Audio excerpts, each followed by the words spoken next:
Hello guys, welcome to RGS. आज हम लोग देखेंगे केशिकत्व मतलब कैपिलरी एक्शन के कारण कौन कौन सी घटनाएं होती हैं। चलिए आइए।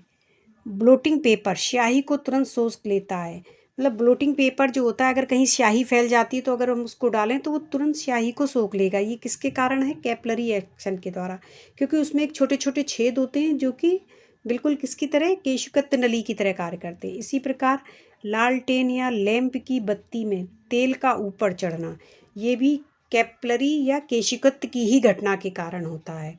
और इसी प्रकार पेड़ पौधे की शाखाओं और तनों या पत्तियों तक जल या आवश्यक खनिज लवण किस प्रकार पहुँचते हैं? केशिकत्व के द्वारा ही पहुँचते हैं। और पेन, आप लोगों ने देखा होगा कि पेन जो होता है इंक वाले, उनकी बीच में निप जो होती है वो चिरी हुई होती है, क्योंकि उसमें एक केशिकत्व नली की तरह बनी होती है, जिसके द्वारा हम जब निप को वो स्याही में डुबोते हैं तो वो ऊपर चढ़ने लगती है। ये भी कैपिलरी एक्शन के द्वारा ही होता है।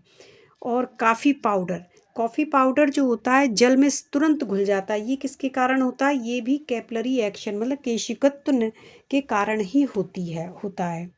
और आप लोगों ने देखा होगा कि जब खेती में बारिश होती है तो किसान जो होता है वो खेती की ज़मीन को जुताई कर देता है। वो इसलिए क्योंकि बारिश की वजह से मिट्टी के अंदर केश नली बन जाती हैं, और जिससे होता क्या है, जो मिट्टी का पानी है वो ऊपर आ जाता है और उससे वो सूख ना जाए।